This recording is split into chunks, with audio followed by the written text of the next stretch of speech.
What's going on, ladies and gentlemen? My name is Nick, and today I'm super excited to be bringing you guys some early gameplay of Mafia 3. Once again, this was footage that was captured during my time at the 2K Studios in San Francisco. They flew me down, provided flight and accommodations, and basically sat me in a room with one other person, and I got to play a metric shit ton of this game, and it was amazing. I loved every second of it. This game is definitely one of my most anticipated games that's going to be coming out in 2016 of Q4. I first saw it during my time at E3.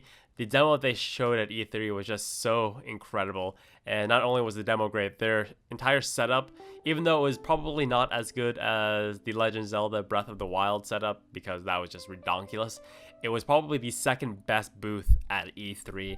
And that's saying something because video game publishers spend like multiple hundreds of thousands of dollars on the video game booths. And for your booth to stand out, it was just so well done. It was completely recreated to the setting of the game. There was a live band. They had like marching bands going around the entire thing. There was a fortune teller. It was just so well done. I took like multiple hundreds of pictures just of their booths, and Tara and I just loved every second of it. But as we all know, just from painful past experiences, just because your game has a big showing at E3 and you have a big fancy schmancy booth, or you just have an amazing gameplay trailer to show the rest of the world, doesn't necessarily mean that your final product of your video game is going to be very good. Watch Dogs. Sorry, had something in my throat there. So I wanted to reserve final judgments of this game either when it came out or if I got a chance to play a little bit early in terms of a hands-on experience. And as you can always see, my driving skills are always on point in video games. So when 2K sent me the invite to come down to check out this game early, I said, yes, hell yes. I will let you fly me down to your studio, make you pay for flight accommodations, and let me play as much of this game as I possibly can in a day. Who wouldn't take that deal? You'd be crazy not to. So if you guys just want like the Cole's notes of my final impressions of this game, what I thought about it after my time playing it, I would say in abbreviated form, it is about 75% of Grand Theft Auto 5 and about 80% of The Last of Us. And before you all start freaking out, let me try to explain what I mean by that. So in terms of gameplay, the actual open world, it is about 75% of Grand Theft Auto 5. And that's not a slight on this game, it's just that the people at Rockstar are just so very talented at open world. They're just aces at it. And in terms of cinematic storytelling, it is about 80% of The Last of Us. The cinematics in this game are absolutely amazing. We'll talk more about this after this little mini conversation that I have with this NPC. I think you're looking for me? Jackie? A mutual friend sent me. I figured Johnny was lying when he said he had a friend. The cloak and dagger act's a bit much, though. You know Donovan? You could say that. I'm a special agent with Treasury. The IRS is looking into Olivia Marcano? Pretty sure she's smart enough to pay her taxes. I'm investigating a man who works for her, Chester Moreau. From what I've been able to piece together, he finances the Southern Union. Figured those racist fucks would factor into this somehow. Man I'm after, Remy Duval, is a grand poopah or some shit. Whatever the connection, it's deep, it's secret, and it's bringing in a lot of money. Much more than you'd expect from a territory like Frisco Fields.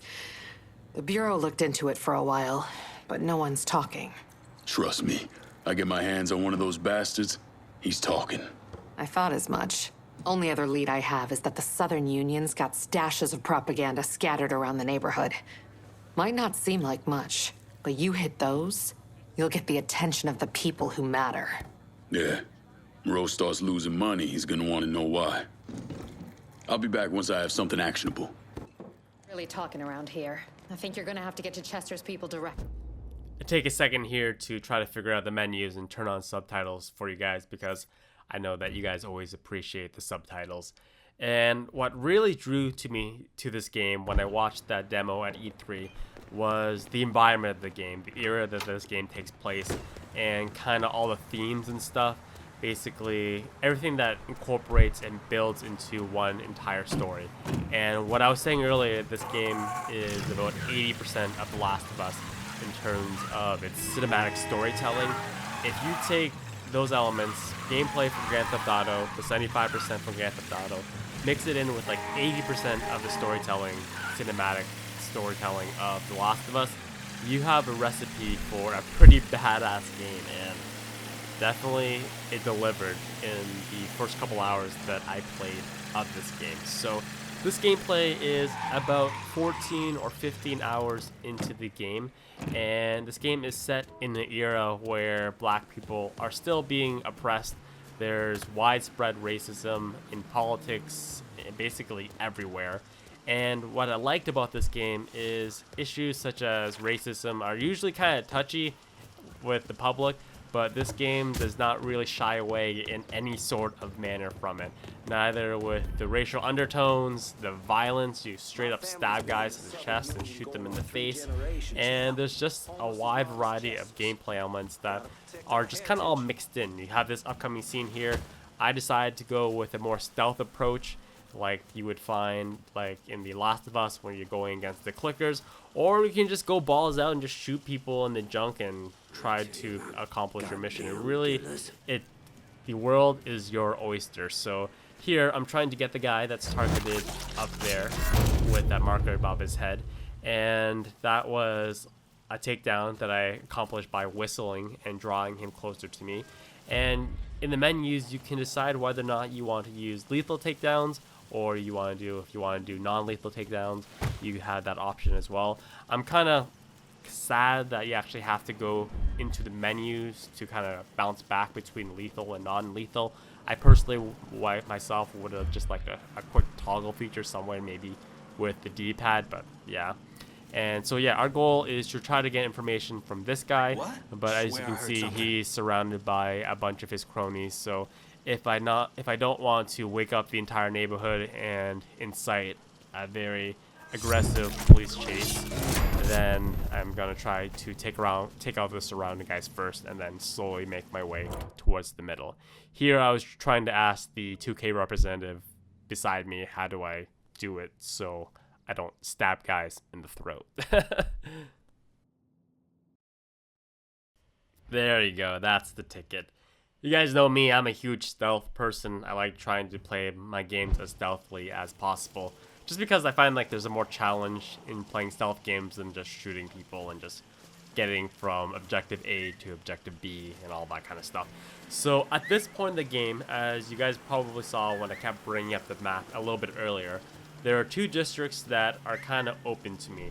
There's the northern district, which is kind of like the swampy area, and then you have kind of more of the urban city district. I decided to go with the more rural district up in the north because the 2K guy told me that most of the people that were playing started in the city, so I wanted to show you guys something different. So what we need to do first to kind of just get this party started, we need to get information from this guy. Got some of our other Southern Union guys on a job for him. A big one. Secret. So we have a choice here to either execute him or recruit him. Because I'm a nice person, I just go for the straight up recruit. He's not really useful to me dead, since I already got the information from him. But that doesn't mean I just can't straight up punch him in the face to kind of just show him who's boss. So you guys will notice that money counter in the top left hand corner of the screen. So as I progress and as I do more badass things, that number will start going down. My goal is to get that number basically down to 0. And there are different objectives scattered all about each district, and it all culminates eventually into one gang shootout war. And to give yourself a better chance to live, you can kind of do the sub quest in the middle. So the sub quest that I'm gonna head to next is taking down an enforcer. So taking down an enforcer, what that does is when we get to the final scene, the guy that I finally need to kill, when he calls in more guys, they're just, if I take all the enforcers out in this northern area, none of those guys will come. So it just makes your life easier and pays dividends a little bit later in the game. Of course, if you want to just go YOLO and try to do it without doing any side quests, that is something that is available to you. But I just kind of wanted to see what it would all be like. And there's just, as you look at this game, it just looks great. This is the PlayStation 4 version of the game. I know that 2K also had an they also had an event down in New Orleans, and some people were playing the PC version of the game, which I'm all about that. When this game comes out, I'm definitely going to be playing this game on PC because it's going to look even better than it does right now. It doesn't have the lush urban, I wouldn't say lush, but it doesn't have that crazy busy feel of the city as GTA did. But that's just kind of, it's basically the time, just because cities, huge skyscrapers didn't really exist quite yet. And right now I'm trying to make my way to the guy that I need to pop.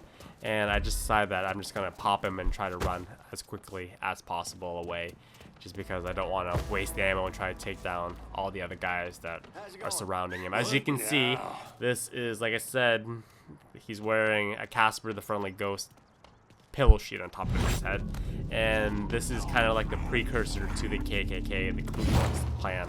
Before they all started dressing up like ghosts, they all wore pillowcases on top of their heads. And I just decided, like I said, I'm just gonna shoot this guy in the face and just run away, as his goons are beating down on a poor defenseless black man. Upcoming, what you're gonna see is, as you do things, you just can't shoot people and you just can't steal cars and not have things happen. So the police force is corrupted, so they will shoot you in the ass if you do something bad in front of them. And not only that, the people around you will report suspicious behavior. So if you run around the street with a gun, a witness will start calling the police. And this isn't restricted to white people or black people. If you do bad things regardless of race, they will report it, and you have to stop them before you basically make old grannies eat pavement, and that prevents you from inciting a chase, basically. So we're gonna do a quick fast forward here. You guys know me, I'm a completionist at heart. I like to do everything on the map as much as possible, and that sometimes drives you guys absolutely nuts. So although all the stuff that I'm showing you guys in this episode is just taking down enforcers, there's other stuff you can do as well, such as destroying supply caches and all that kind of stuff. But the reason why I'm showing you guys this is there's another gameplay element here. So what you're gonna see is when I get to this kind of little fortress area, or I don't know what it is, just a house, I guess, you see that box that's outlined in yellow. So what I can do is, if I approach one of those in an area, it attaches a tracer. This is the kind of prying open mini game that the game has. It's not too complicated, but I just think you should just be able to hack it. But it actually created some tense moments in future episodes. But anyway, so when you attach a tracer or a bug to those boxes, what it does, it reveals all the secret items, all the collectibles, weapons in that little area. So you can do as much as possible. And then I just decided, since I was here, I might as well take down this enforcer. Might as well. I tried to start to do it as stealthily as possible, but I think I left his body out too far in the open, and he actually spotted it. So all things went to shit very, very quickly. So I think that's gonna be it for this part. I have a whole ton of parts, probably at least 6 or 8 parts worth of gameplay to show you guys, but the scene directly preceding this one is actually a scene that's embargoed. I can't show you it because it contains some spoilers that 2K doesn't want me to share with you guys, because they want you guys to experience it yourself without spoilers when the full game comes out. But yeah, it's just, hopefully you guys enjoyed it, because there's a lot more coming along the way. And I had a blast playing this game, and I can't wait to share more gameplay with you guys. So yeah, hopefully you guys enjoyed. If you enjoyed these early looks, let me know, and let 2K know by dropping this video a quick thumbs up. We're gonna kind of go into like a GTA escape scene right here. We do so, I fast forwarded and all that kind of stuff. But yeah, if you enjoyed the video, drop the video a quick thumbs up. I'll bring more for you guys as soon as I possibly can. And other than that, thank you guys for watching, and as always, have a best day.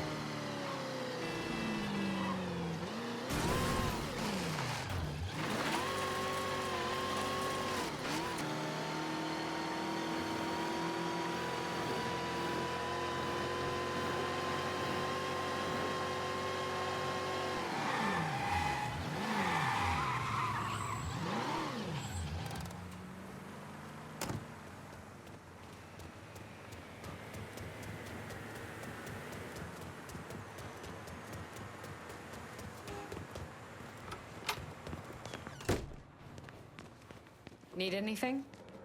Did you learn anything? Hit those bastards pretty hard, and all I got was a single word. Bel Air. You know something? That tracks. Moreau is the majority owner of Bel Air Supermarket. As soon as you started hitting those racist assholes, the phones lit up. No one mentioned the Bel Air by name, but I did get a time, 10 p.m., and enough circumstantial evidence to tie it all together. Whatever's going on, it's happening at that supermarket tonight. I'll look into it. Lincoln, listen. The thing some of those guys were hinting at, it's bad. Real bad. So go in quiet. We need to find out exactly what Moreau is up to, and we won't get another chance. You got it, Jackie.